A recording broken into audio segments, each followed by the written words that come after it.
ప్రముఖ తెలుగు రచయిత గురుజాడ అప్పారావు తన రచనల ద్వారా సాంఘిక పరివర్తనకు ప్రయత్నించిన మహాకవి అని రాయలసీమ రంగస్థలి చైర్మన్ గుండాల గోపీనాథ్ రెడ్డి అన్నారు. గురుజాడ 109వ వర్ధంతిని చిగోర ఆధ్యాత్మిక కేంద్రం కార్యాలయంలో ఘనంగా నిర్వహించారు.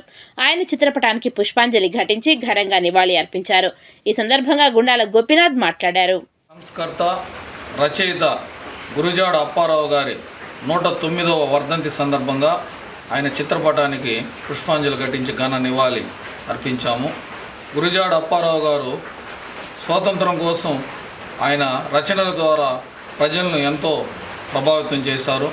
ముఖ్యంగా బాల్య వివాహాలను అరికట్టి వితంతు వివాహాలను ప్రోత్సహించారు గురుజాడ అప్పారావు గారు.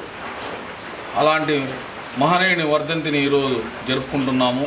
ముఖ్యంగా కన్యాశుల్కం సాంఘిక నాటిక ద్వారా ప్రజలను ఎంతో చైతన్యపరిచారు.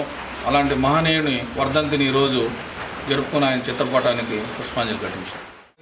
సంఘ సంస్కర్త స్త్రీ జనోద్ధరణ చేసినటువంటి మహనీయుడు శ్రీ గురుజాడ అప్పారావు గారి 109వ వర్ధంతి కార్యక్రమం ఈనాడు చిగోర ఆధ్యాత్మిక సేవా కేంద్రంలో రాయలసీమ రంగస్థల కళాకారులు మరియు Andhra Pradesh Brahmin cooperative credit society సభ్యుల సమక్షంలో జరుపుకోవటం మా అందరికీ ఎంతో ఆనందదాయకమైన విషయం. దేశ స్వాతంత్ర్యం కోసం తెలుగు భాష వాడుక భాషలో నాటకాలు రచించి దేశం అంటే మట్టి కాదు ఈ దేశం అంటే మనుషులు ఎలుగుతూ చాటినటువంటి మహనీయులు శ్రీ గురుజాడ అప్పారావు గారికి ఘనమైన నివాళి అర్పిస్తున్నారు.